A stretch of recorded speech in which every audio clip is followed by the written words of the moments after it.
చిత్తూరు జిల్లా పలమనేరు పట్టణంలో ట్రాఫిక్ క్రమబద్ధీకరణ, శాంతి భద్రతల పరిరక్షణకు పోలీసులు చర్యలు కసరత్తు ప్రారంభించారు.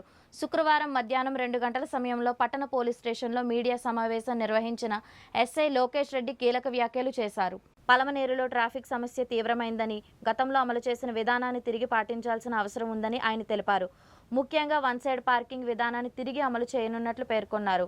వీధులు రద్దీగా మారుతున్న నేపథ్యంలో దుకాణదారులు రాత్రి 11 గంటల నుండి ఉదయం 5 గంటల వరకే సరుకుల లోడ్ అన్లోడ్ చేసుకోవాలన్నారు.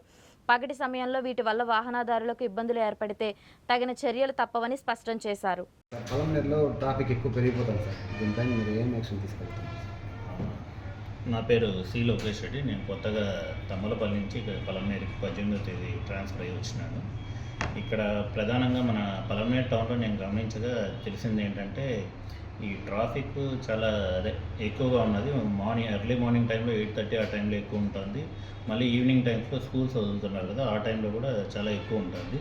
కాబట్టి పలమనేరు ప్రజలు గమనించి వన్ సైడ్ పార్కింగ్ ముందు నుంచి ఎట్లయితే అమలు చేస్తున్నారో ఆ విధంగానే చేస్తే సరిపోతుంది. అట్లే హెవీ లోడ్ మన షాప్స్ ఉన్నాయి కాబట్టి రోడ్డు పక్కన షాప్స్ ఉన్న వాళ్ళు ఏం చేయాలంటే ఈ షాప్స్ అన్లోడ్ కానీ లోడింగ్ కానీ చేసేటప్పుడు ఆ వెహికల్స్ రాత్రి 11 పైన వచ్చేటట్టయితే అప్పుడు మనకి వెహికల్ ఫ్లో తక్కువ ఉంటుంది కాబట్టి అప్పుడు అన్లోడ్ చేయడము లేకపోతే లోడింగ్ చేయడము చేసుకుంటే బాగుంటుంది.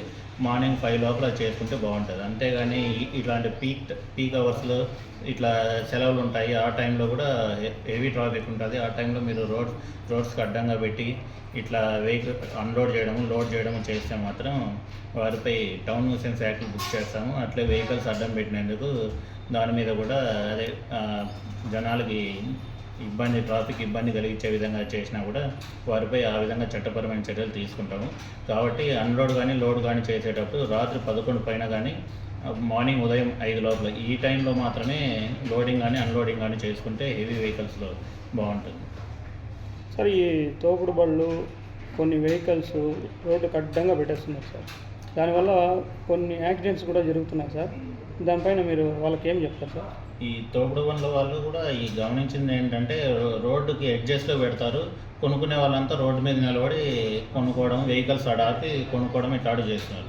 అట్లా చేయడం వల్ల వెనకలు వచ్చే వెహికల్స్ వాళ్ళకి డాష్ ఇచ్చి రోడ్ యాక్సిడెంట్స్ ఇట్లాంటివన్నీ చిన్నవి జరుగుతున్నాయి కాబట్టి పెద్దగా అనిపించలేదు.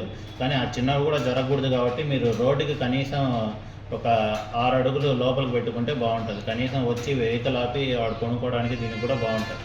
తోపుడు బండి ఈసారి రోడ్డు మీద అడ్డంగా పెట్టినా, రోడ్డుకి ఎడ్జెస్లో పెట్టి ఆడ ఇట్లా వ్యాపారం చేసినా కూడా వాళ్ళపై కూడా ఈ టౌన్ న్యూసెన్స్ యాక్ట్ కింద కేసెస్ బుక్ చేసి కోర్టులో వాళ్ళని ప్రొడ్యూస్ చేసి వాళ్ళతో ఫైన్లు కట్టేయాల్సి వస్తుంది. సో ఈ ఓపెన్ డ్రింకింగ్ ఎక్కువ ఉండదు సార్, దీనిపైన వాళ్ళకి అవేర్నెస్? మా వాళ్ళు రోజు బ్లూ కోట్ వాళ్ళు ఆల్రెడీ కేసెస్ ఏమంటే 2-3 బుక్ చేస్తున్నారు. ఇప్పుడు నుంచి ఎక్కువ బుక్ చేస్తాము. అట్లే తాగి నడపడం కూడా చాలా చేస్తున్నారు. రోజుకి 1 కేసు 2 కేసులు అట్లా బుక్ చేస్తున్నాం. ఇప్పుడు నుంచి ఎక్కువ బుక్ చేస్తాం. ఎందుకంటే ఇంతకుముందు అంతా విశాఖపట్నం వెళ్ళడం వల్ల స్టాఫ్ తక్కువ ఉన్నారు. వాళ్ళంతా తిరిగి వచ్చేసినారు కాబట్టి మా స్టాఫ్ సహాయంతోనూ అట్లే drunk and drive plus open drinking ఎక్కువ బుక్ చేస్తాం. మీకు ఒకవేళ తెలిసినా కూడా ఎక్కడన్నా మీకు న్యూసెన్స్ అనిపించినా కూడా తాగి ఏమన్నా ఇట్లా తాగుతున్నారని తెలిసినా కూడా మాకు కాల్ చేస్తే మేము అక్కడికి రావడానికి ఛాన్స్ ఉంటుంది. ఎందుకంటే మనకుండే స్టాఫ్ తక్కువ ఉన్నారు. టౌన్ అయినా కూడా అందరూ అటాచ్మెంట్స్ ఎక్కువ ఉండడం వల్ల ఇట్లా టౌన్ అయినా కూడా తక్కువ ఉండడం వల్ల అన్ని చోట్ల తిరగలేకపోతున్నాము. మీరు పబ్లిక్ మాకు వాళ్ళు ఎక్కడన్నా తాగి ఉన్నా కూడా చెప్తే మేము అక్కడికి రీచ్ అయ్యి వాళ్ళ మీద కూడా కేసెస్ బుక్ చేయడానికి అవకాశం ఉంది. Sir, heavy rash vehicle driving చేస్తారు సార్ యూత్ డ్రైవింగ్ ఆల్రెడీ రోజు ఫైన్స్ అయితే ఇంపోజ్ చేస్తున్నాము. ఈ యూత్ స్లోగా వెళ్తే బాగుంటుంది. ఎందుకంటే ర్యాష్ డ్రైవింగ్ చేయడం చాలా అప్పటికి సరదాగా ఉంటుంది. కానీ పొరపాటున ఎప్పుడూ ఒకే విధంగా ఉండదు. పొరపాటున కింద పడినప్పుడు మీకు దెబ్బలు తగలడమే కాకుండా ఫాస్ట్గా పోవడం వల్ల కింద పడినప్పుడు ఆపోజిట్ వాళ్ళకు కూడా గాయం అయ్యే ఛాన్స్ ఉంటుంది. మన ప్రాణానికే ప్రమాదం. కాబట్టి ర్యాష్ డ్రైవింగ్ స్లోగా వెళ్తే బాగుంటుంది. ఈసారి ఒకవేళ బుక్ చేస్తే మాత్రం ర్యాష్ డ్రైవింగ్ కింద కూడా కేసెస్ బుక్ చేయాల్సి వస్తుంది. ఆల్రెడీ సార్ మన చిత్తూరు టౌన్లో ట్రాఫిక్ వాళ్ళు బుక్ చేస్తున్నారు. మేము కూడా ఇప్పటి నుంచి ర్యాష్ డ్రైవింగ్ కింద బుక్ చేస్తే వాళ్ళకి ఒకవేళ డ్రైవింగ్ లైసెన్స్ లేకపోతే వాళ్ళ తల్లిదండ్రుల మీద ఏటుగా బుక్ చేయాల్సి వస్తుంది. అలాంటప్పుడు అనవసరంగా మీరు కోర్టుకు తిరగాల్సి వస్తుంది.